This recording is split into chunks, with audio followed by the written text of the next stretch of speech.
Hey everyone, Tyler here at The Movie Beat, back with another video. I wanted to update you guys on the 4K restoration of Taegukgi, which I just got back from the theaters and watching, part of the new K, or they're calling it the Signature K series put on by CGV Movie Theaters. This was their first. JSA is the next one. I'm going to be checking that one out next. I gotta say, initial reaction is pretty underwhelming. Actually kind of disappointed, but I do have some cool things to show you first. This is the poster that I managed to pick up. It is the second poster, and they just started giving this one away if you watched the movie today. A3 poster, really happy with it. This was awesome. The theater experience was also pretty cool. I was the only one there except one other person, but that was also a little bit worrisome because I really want to support this this event that CGV is putting on. I did buy that season pass, at least for the next program, which I'm going to see, well, I think it's, yeah, Christmas in August, One Fine Spring Day. Is it that one? Well, we'll see, but I did get the pass for the next batch. So first of all, this film, Taegukgi, is definitely one of the best war films that has ever been made. It still holds up as having some of the most realistic portrayals of wartime violence.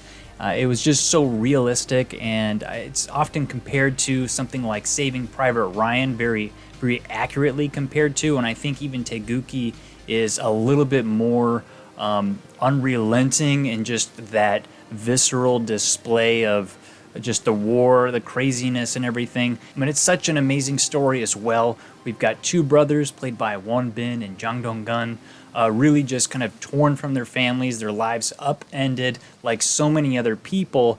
They got thrown into this war, and the Won Bin, the younger brother character, really kind of holds on to the idea of this war ending and getting back to his old life, and going back to his family. He misses his mother.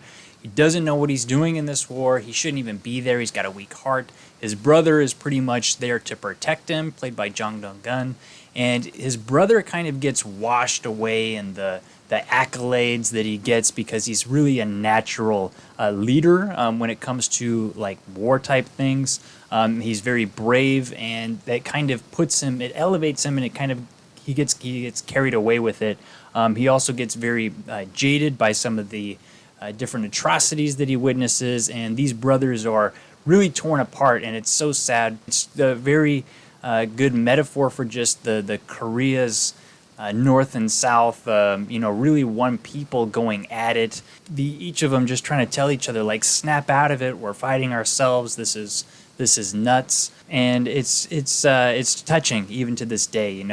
I was tearing up. I couldn't believe hearing this film has an amazing soundtrack. That was probably my favorite experience of watching this in the theater, to have the sound just, I was overwhelmed with the soundtrack and everything. I jumped out of my seat several times on some of the explosions that I kind of forgot where they happened, but really amazing film. I would probably rate this a solid 9 out of 10 as far as the film goes. For the picture quality, the thing that I was so curious about and just hoping to see, because there is a Blu-ray coming out from the On Masterpiece Collection. You can probably buy it from anywhere that you get your Korean DVDs from. Kimchi DVD kind of put that as their new banner photo. So they're definitely going to be using this 4K master, but it to me looked very dark overall, and there was kind of like a brownish tinge to everything. This movie is already pretty stylized already. It opens up in 1950. It's kind of got a little bit of a muted kind of, the background's really washed out, muted color, a little bit brownish. It really kind of has that old faded memory look to it. And when I was watching this version, the 4K restoration version, a lot of just the color of that, even though it was muted, the color was kind of gone, and it was replaced with a very brownish, flat, really kind of unappealing image overall. And that really kind of carries through this entire movie. And I was looking at the review on Blu-ray.com for Memories of Murder, the Criterion Digipack that just came out.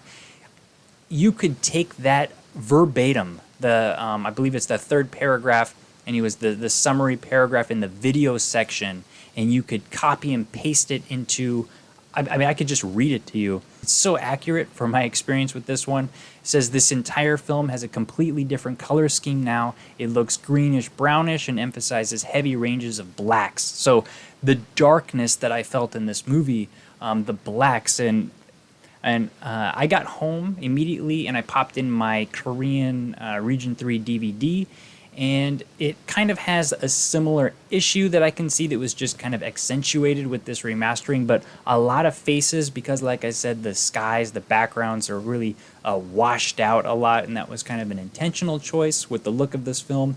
But it really does put kind of a shadow on a lot of the actors' faces, and it's just enhanced more with this new emphasis on the blacks. So I was like having a hard time seeing a lot of the actors' faces.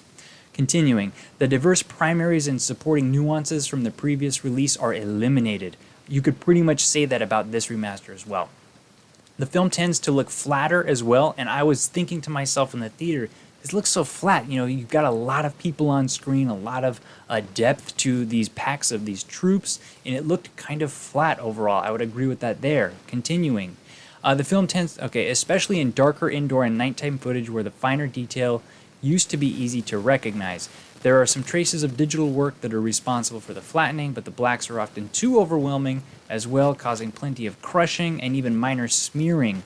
It is possible that in a native 4K there are better ranges of nuances, but in 1080p, darker areas do not look especially convincing. So this is what I'm worried about. For sure, the theater presentation is going to be better than the 1080p disc version. So whatever I saw today, when this disc finally comes out, it will be a bit downgraded. So, very worried. Very, very worried about the brownish look and that dark black look. And it's looking almost identical. If you look at the screen grabs for Memories of Murder on Blu-ray.com, I'm thinking like this is kind of like my experience with Taegukgi.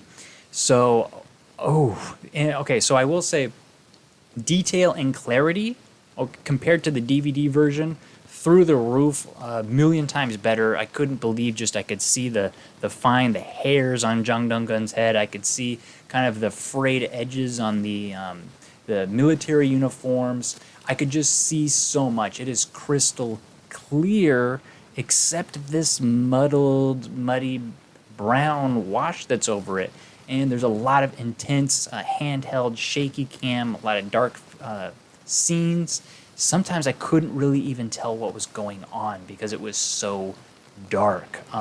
So it's a big issue, and it's making me wonder whether or not the films from this time, or whatever Korean organization, it's probably the Korean Film Council, whoever's in charge of these masters, something's going on. Something's going on that I'm very concerned about, because pretty much every film from this time that I've seen that has been given this 4K treatment has had this problem. My Sassy Girl suffered from it a little bit less. I felt it was a little more green than brown. So I would like to add one other thing. There is a trailer that you can find on YouTube. I'll put a link in the description box, or in the comments down below. I'll pin it for the trailer that you can watch for this remastered version of Taegukgi that will come to the streaming platform Wave, which is a Korean streaming platform, and the colors that you can see in that look much more like what I was wanting to see.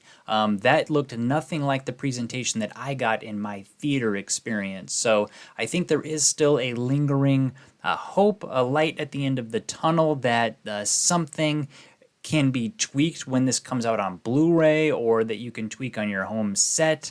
I don't know what the issue is there, but that trailer looks much, much better than my experience at the theaters. So check that out too, and let's use that as something to keep our spirits afloat in these tough times. Okay, so if you've been following the releases, JSA, Park Chan-wook's Joint Security Area, that just came out, I believe on, I think it's Arrow Video, put out the new Blu-ray It's also on Nova Media that came out several years ago, but neither of them apparently have used the new 4K restoration. And I am wondering, I'm speculating, so I know you can get in trouble for speculating, but I might bet that they got a look at the 4K restoration, and I am very worried that it is some kind of issue like these, like Taegukgi, like Memories of Murder, and Arrow chose to go with the old Blu-ray, the old 1080p master.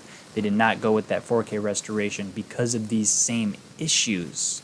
So I'm going to be checking out JSA in the theater. Hopefully I can see it next week, and I will report back to you if it suffers from this problem. It is a very big fear of mine right now, especially going into other films that are coming out, Tale of Two Sisters, the classic. I mean, these movies where the colors are so important for this kind of side effect to come with the restoration, the 4K mastering. Oh, that would be like, this is tearing my heart out right now. So I'm really sorry to bring you guys this news on Taegukgi. And if you have the Blu-ray, hold on to it right now. The old Blu-ray. I think this one is going to be an upgrade in many areas actually, but the color is going, and the blacks, the darkness of it is going to be a major issue. I personally have a nice Blu-ray player and a really nice TV. It's a LG OLED 4K. I have actually been able to find some ways to tweak some of these Blu-rays to fix this problem. For example, this is my copy of Natural City. It's a Korean sci-fi film, and I believe this used a new master, and I think it's a 4K master, but it suffers the same kind of issue that all of these films that we're talking about suffer from. The colors look muted, it just looked a little bit flat, but I went on some of my settings and I kind of changed the warmth a little bit, and I put it on the HDR effect mode, and all of a sudden, like, I found it. I was like, there it is, okay, I got it. That's pretty good how I want to look, but I don't want to have to mess with my settings every time I put in a different Blu-ray. I know some people do that, but I want them to kind of get this mastering issue sorted out. So if there's anybody that's like an expert or they know a lot more about the mastering process, they could explain why some of these side effects occur, I'd be very interested to hear from you. But that is my thoughts on the Taegukgi remastering. I will still most likely pick up the Blu-ray that's coming out. I gotta support it. Doozle Dumbler, you commented you just bought the JSA Blu-ray. Now it's probably gonna get remastered. Don't worry too much yet, based on what I have to say about the remastering when I do get to see it. Because if it is a similar issue, you might have made a wise choice by getting that older Blu-ray. So. That's going to be it for this one. Just a quick update on my experience with the Taegukgi 4K mastering. If anyone else has seen this, please share your thoughts below in the comments. I'd be curious if, maybe I have an eye problem, but more people that can kind of confirm these similar things would be great. Thanks for tuning in on this one. Share your thoughts and everything down below. If you like this content, if you want to hear more updates on my reaction from these remasters, let me know. If this is even helpful at all, yeah, so I'll do more if it's helpful. So until next time, I'm Tyler here at The Movie Beat. Keep watching movies.